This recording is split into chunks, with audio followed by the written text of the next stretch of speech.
지금 저 창틀이 벽에서 튀어나와 있잖아요. 단열재 두께만큼 미리 계산해서 맞춰 놓은 건데 비드법 단열재로 붙이게 되면 184mm 두께로 붙여야 되는 거고요. 경질 우레탄이라고 하는 단열재를 붙이면 129mm면 됩니다. 55mm 얇아도 되는 건데 사방에 외기에 접한 우리 집 벽 전체가 뒤로 그 두께만큼 넓어지는 거예요. 결코 무시 못하는 두께죠.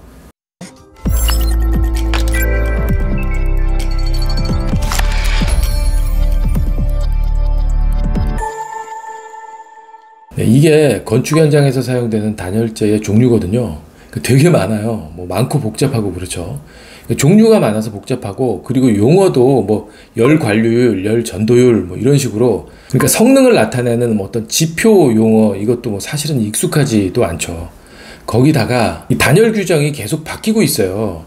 지금 사용하는 규정이 2018년도에 마지막으로 바뀐 규정인데 그 이전에 15년도, 또 그 이전에 12년도 이런 식으로 거의 3년에 한 번씩 바뀌고 있는 중이에요. 매번 강화가 되고 있어요. 그러니까 법적으로 건축물이 점점 열을 더 많이 차단하게 이렇게 강제되고 있는 중인 거예요.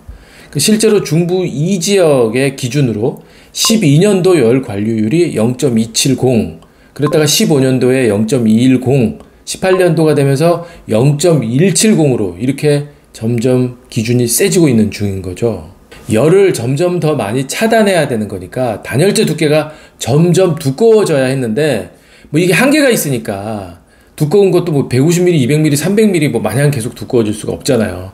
그러니까 좋은 단열재, 센 단열재로 수요가 바뀌고 있다라는 거예요.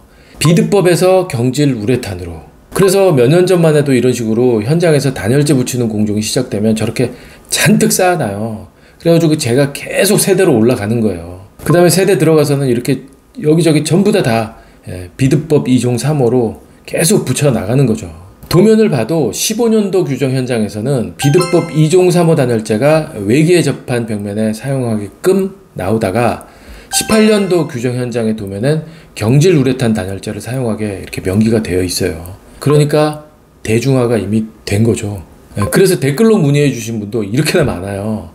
업체에서 경질 우레탄 보드를 추천하시던데 어떻게 생각하시나요? 이렇게 물어보신 분도 있고, 경질 우레탄 보드 열 전도율이 0.019라던데 진짠가요? PF 보드와 경질 우레탄 보드도 영상으로 설명 좀 해주세요. 이런 식으로. 이만큼 많이 퍼져 있다는 거예요. 그냥 갈 수 없잖아요. 우리건설 이야기에서 설명해 드려야죠.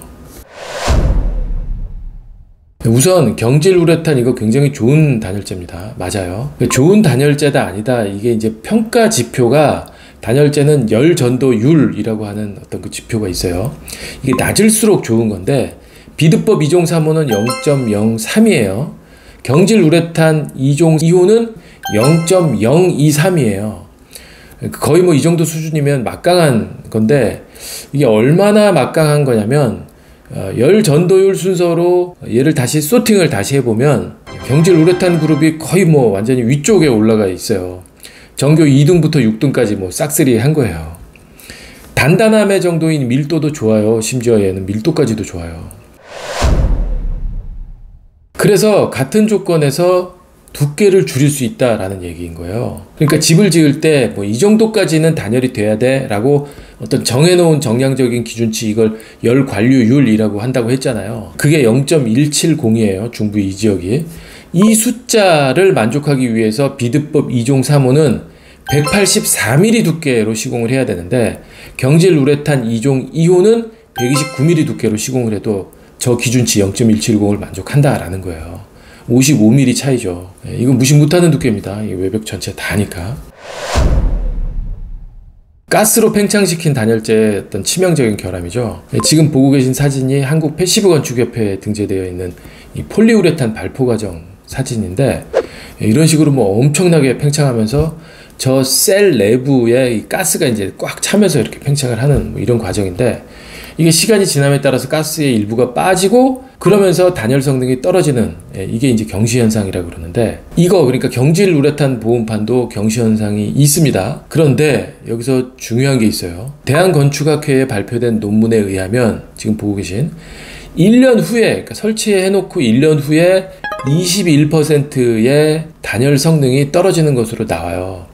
그런데 얘는 1년 후 떨어져서 0.023인 거예요. 경시현상이 있지만 그렇게 그러니까 가스 일부가 빠져나간 상태에서도 2등부터 6등까지 성적이 나오는 거예요. 되게 좋은 거예요. 그러니까 아무튼 이렇게 장점이 많은 좋은 자재라는 건 이해했어요. 우리가 좋은 자재라서 선풍적인 인기를 끌고 있는 건 사실인데 이런 경질 우레탄을 아무거나 막 골라도 다 좋은 건 아니에요.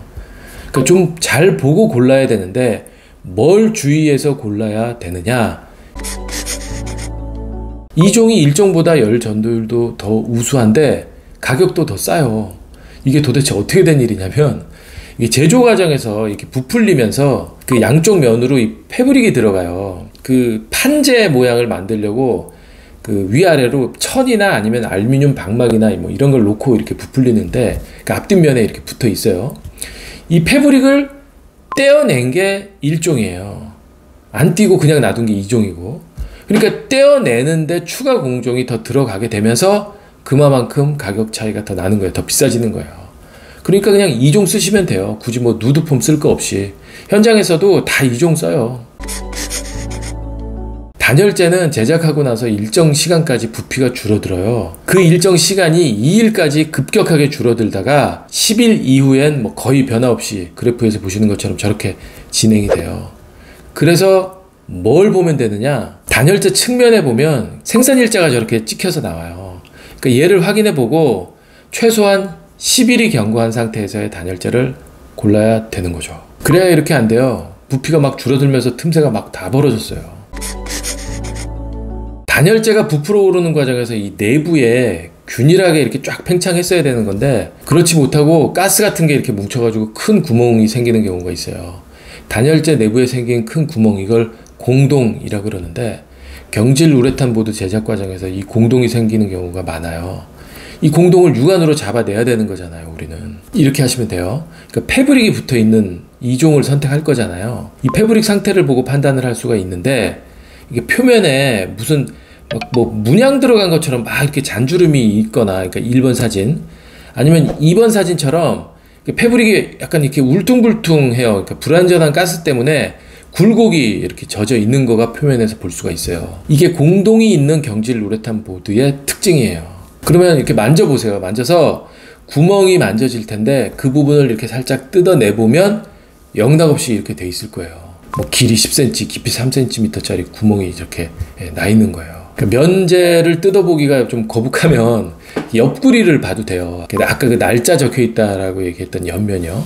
그러니까 측면에 이렇게 보면 기포 자리가 보이는데 이 측면 기포는 단열재 두께의 반 이상이면 불합격, 뭐 이런 자재 검수할 때 기준이 있어요. 그러니까 60mm짜리 두께의 단열재인데 기포 총 길이가 3cm야. 그럼 불합격인 거예요. 그러니까 저 패브릭이 이렇게 딱 표면에만 있어야 되는데, 그러니까 1번 사진처럼 그러니까 패브릭이 딱 있고 직각으로 딱 떨어지고 이렇게 돼야 되는데 2번 사진 한번 보세요. 얘는 옆에 이렇게 살짝 넘어갔잖아요. 굴곡이 생긴 거예요, 패브릭이. 그러니까 이건 두께가 안 맞았다라는 거예요. 이런 불량품도 많아요. 이렇게 네 가지만 잘 확인해도 불량품 고를 일은 없어요. 그래서 오늘의 결론, 최근 급격히 늘고 있는 경질 우레탄 보드 4가지만 확인하자. 끝.